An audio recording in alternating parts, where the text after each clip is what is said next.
Assalamualaikum warahmatullahi wabarakatuh. Innal hamdalillah nahmaduhu wa nasta'inuhu wa nastaghfiruhu wa na'udzubillahi min syururi anfusina wa min sayyiati a'malina. May yahdihillahu fala mudhillalah wa may yudlilhu fala hadiyalah. Asyhadu an la ilaha illallah wa asyhadu anna Muhammadan abduhu wa rasuluh. Allahumma shalli ala Muhammad wa ala ali Muhammad. Rabbi shrah li sadri wa yassir li amri wahlul 'uqdatam min lisani yafqahu qawli. Setiap orang pasti ingin bahagia, dan bahagia itu ditentukan adalah bagaimana cara dia merespon, bagaimana dia memenangkan dari ruang batin yang ada dalam dirinya. Banyak orang yang gak sadar ada banyak dinamika batin dalam dirinya atau inner game. Kalau dia bisa memenangkan dinamika batin yang berkecamuk di dalam dirinya, maka insya Allah dia menjadi orang yang full energi, bahagia, dan bisa mengarungi kehidupan ini dengan penuh ketenangan. Sahabat yang dirahmati Allah, dalam perjalanan hidup kita memang terkadang tuh ada pikiran-pikiran yang bermain-main dan cenderung mengganggu. Allah sudah memberi kita akal, maka akal itu yang harusnya dipakai untuk berpikir bagaimana merespon, bagaimana mengatur pikiran ini. Dan kesadaran ini adalah kunci untuk kita bisa memenangkan ruang batin kita. Contoh orang yang kalah dalam inner game-nya, dalam mengelola ruang batinnya, seperti sedih yang terlalu dalam, cemas yang berlebihan, overthinking, hampa, stres, atau kehilangan energi, mager ya, tidak mau ngapa-ngapain gitu ya. Kemudian mood swing, tidak bersyukur, atau luka batin yang menyiksa. Dan ini sebenarnya sangat mengganggu. Maka betul sekali, kalau kita ingin merubah diri kita, maka rubahlah dari dalam diri kita ini sendiri. Karena sejatinya, hambatan terbesar dalam hidup ini bukan dari luar, tapi dari dalam. Dan kebanyakan dari kita sering terluka oleh pikiran, batin yang kita sendiri maknai, yang kita sendiri ciptakan. Kadang kita terluka karena makna yang kita cari sendiri dalam suatu kejadian. Sahabat yang dirahmati Allah, mengapa kita penting untuk menata ruang batin? Karena dengan menata ruang batin kita, inner game kita akan berpengaruh terhadap perilaku. Kenapa bisa begitu? Karena perilaku itu dipengaruhi oleh pemikiran dan perasaan kita. Jika kita bisa mengelola pemikiran, perasaan, menjadi pemikiran dan perasaan itu baik, maka insya Allah perilaku kita juga akan baik. Dan ini penting bagi kita untuk bisa mengelola pemikiran dan perasaan. Karena ya, kadang suka muncul ya pemikiran-pemikiran yang otomatis begitu ya, yang kadang itu negatif begitu ya. Nah, kalau kita sering berlatih, kita bisa memenangkan pertarungan ruang batin ini, insya Allah bahagia dunia dan akhirat. Maka penting sekali untuk kita berlatih mengelola inner game kita, pemikiran dan perasaan kita. Hasil itu dipengaruhi oleh perilaku, dan perilaku dipengaruhi oleh perasaan. Dan perasaan ini dipengaruhi juga oleh pemikiran. Jadi sebenarnya kejadian itu netral ya sahabat. Kejadian tuh netral. Terkadang kita yang keliru. Kejadiannya netral, tapi kita reaktif melihat kejadian itu sehingga perasaan kita menjadi negatif, pikiran kita itu negatif, perasaan negatif, akhirnya perilaku kita menjadi negatif. Kejadian itu tidak mempengaruhi perasaan dan pikiran kita. Karena kejadian itu netral ya sahabat. Yang membuat kita sedih itu kadang kita memaknai sendiri kejadian itu. Dari mana? Dari pikiran kita. Kita maknai sendiri. Nah, berarti penting dong kita untuk melatih pemikiran, perasaan kita. Masya Allah, di kelas Inner Game Life Coach Academy, Coach Sony Abikim mengajarkan kepada kita tentang 7 kaidah melatih perasaan dan pemikiran. Dan ini adalah pondasi untuk menata pikiran dan perasaan kita. Makanya disebut the basic of inner game. Apa saja? Yuk kita bahas satu-satu. Yang pertama, kaidah yang pertama adalah manusia diberi kemampuan untuk memilih pikiran, perasaan, dan tindakan. Benar kan? Jadi kita ini diberi kemampuan untuk memilih pikiran kita, perasaan kita, tindakan kita. Kenapa? Karena kita dikasih akal oleh Allah. Akal itulah yang dipakai untuk memilih. Nah, dalam bahasa Arab disebut ikhtiar, gitu ya, ikhtaro yakhturu. Kita punya kemampuan untuk memilih. Nah, yang salah itu kalau dia nggak milih, habis itu dia nyalahin orang lain, gitu ya. Padahal dia punya kemampuan. Kejadian itu di luar kendali kita. Kita memilih pikiran, perasaan itu ada dalam kendali kita. Kaidah yang kedua, yaitu kejadian atau situasi tidak sama dengan pikiran. Nah, ini harus kita cermati ya sahabat ya. Kenapa? Karena kejadian itu memang sebenarnya netral. Jadi dia tidak sama dengan pikiran. Kita bisa memaknai kejadian itu tergantung dari bagaimana cara kita memikirkan, ya kan, tentang kejadian itu. Jadi bukan kejadian yang mempengaruhi perasaan kita, melainkan apa yang kita pikirkan tentang kejadian tersebut yang justru akan mempengaruhi perasaan kita. Kasih contoh ya, biasanya nih ibu-ibu ya, ketemu dengan sahabatnya, bestinya. Biasanya bestinya uh, ya kalau bisa menyapa lah, atau misalnya bestinya kebetulan tetangganya lah. Biasanya nyapa, biasanya kalau ketemu say hello, tiba-tiba ketika kita ketemu, dia cemberut nih.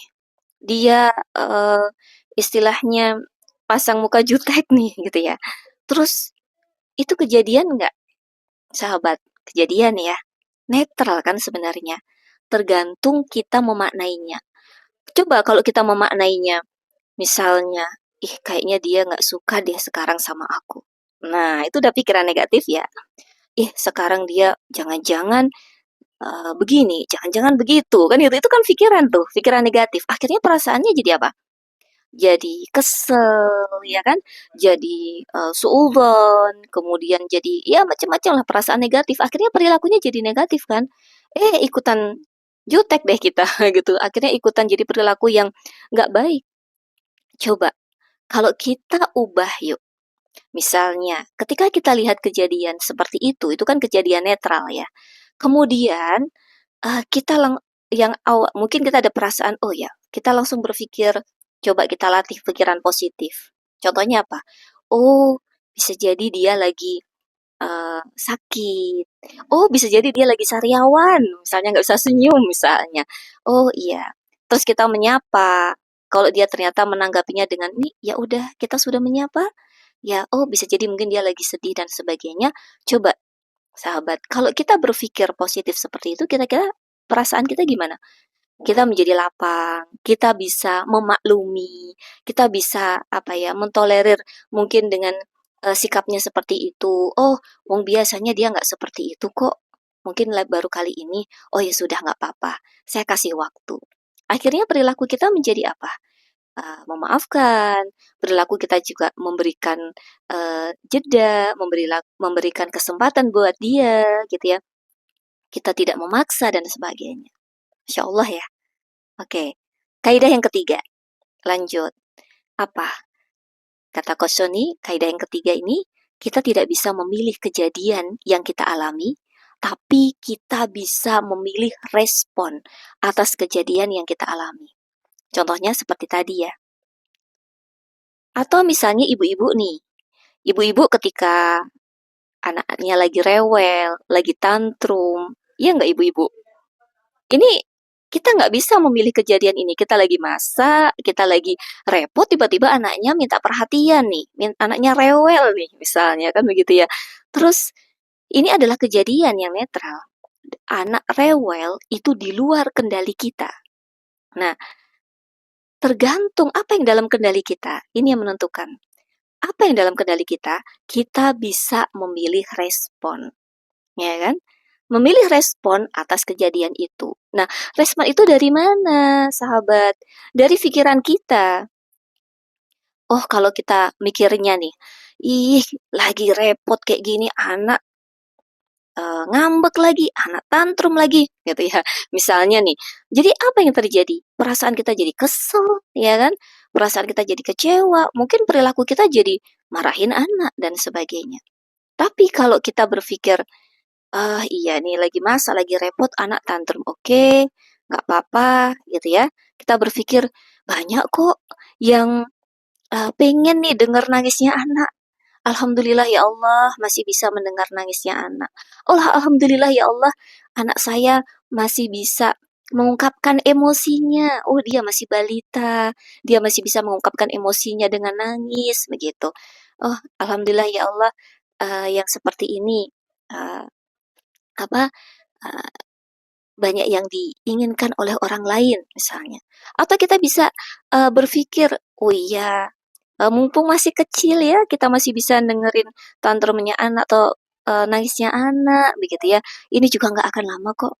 Kira-kira perasaannya gimana, sahabat? Perasaannya menjadi lapang, bisa menerima perilakunya. Kita bisa peluk anak. Oh, anak anak mama, anak bunda, anak umi gitu ya, lagi nangis ya. Kita bisalah matikan sebentar jeda memasak, kemudian kita apa ibu-ibu? Kita gendong anak kita tenangkan, kita alihkan dan sebagainya. Oh, lagi sedih ya dan sebagainya. Masya Allah ya, ternyata luar biasa. Menurut Imam Ibnu Qayyim, ketika ada kejadian, itu yang pertama kita lakukan, sabar saja dulu. Sabar itu apa? Menahan diri, ya kan? Kalau kita ternyata seperti tadi kejadian, kita pengen rasanya kesel. Oke, kita ambil jeda dulu, tarik nafas, kemudian kita ubah jadi pikiran yang positif, kemudian baru kita tangani anak kita, Masya Allah. Dan itu luar biasa, karena setelah sabar, maka kita ridho, ada hikmahnya, dan kita bisa bersyukur. Masya Allah ibu-ibu, kalau kita bersyukur, kita peluk anak kita.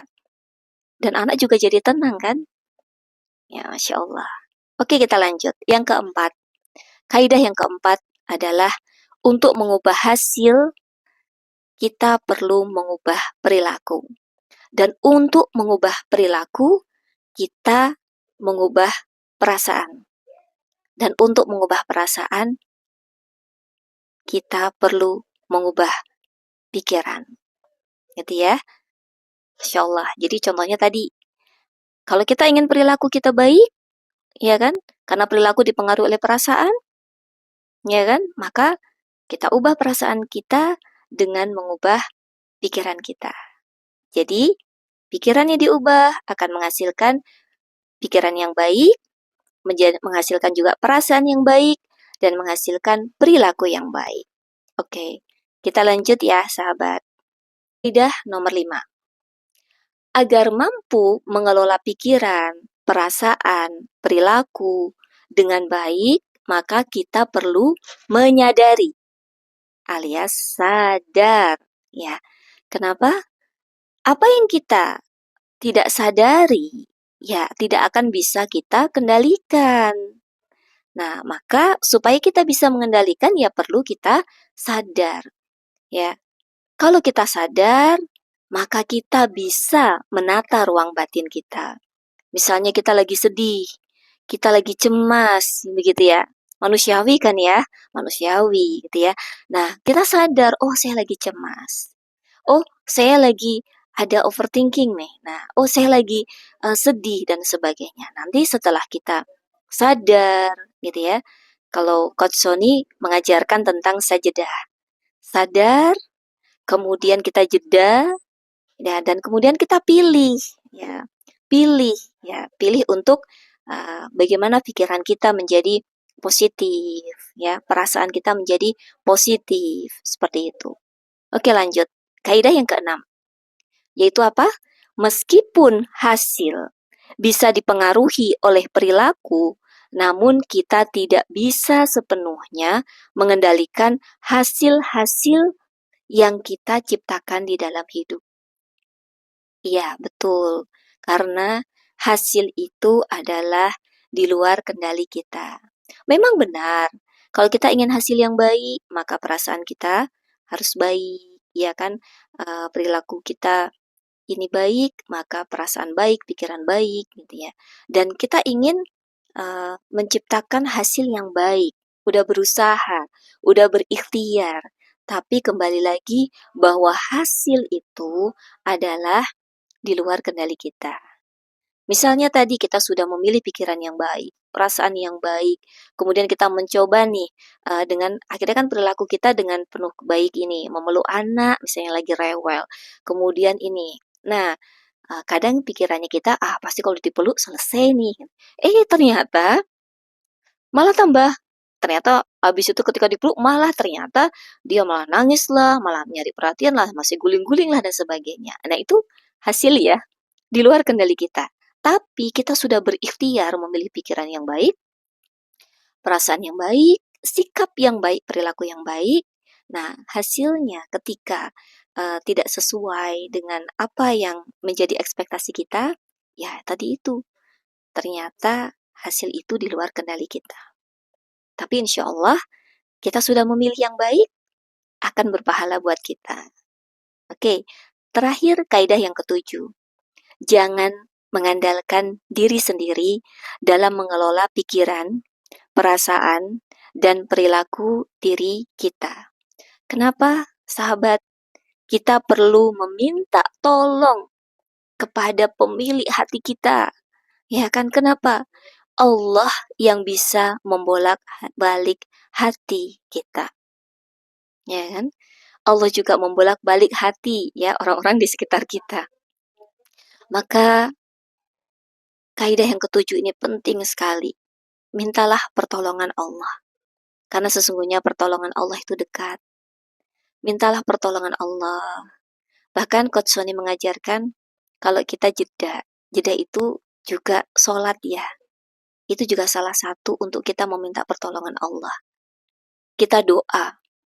Kita memohon kepada Allah.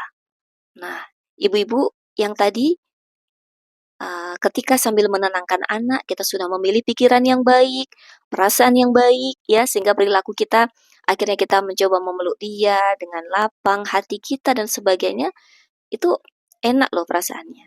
Hasilnya itu di luar kendali kita, tapi kita terus sambil memeluk anak, memohon kepada Allah, ya kan? Berdoa dan sebagainya. Ingat, Allah yang membolak-balik hati.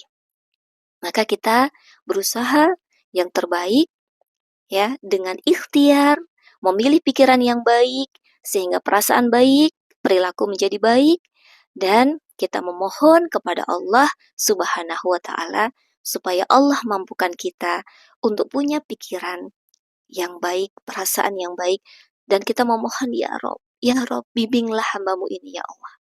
Ya, karena hanya hidayahnya Allah, taufik dari Allah, kita bisa ya mempunyai pikiran yang baik, perasaan yang baik dan perilaku yang baik. Itu saja sahabat. Mohon maaf kesalahan dari saya sendiri, kebenaran datangnya dari Allah dan terima kasih banyak sudah menyimak. Assalamualaikum warahmatullahi wabarakatuh.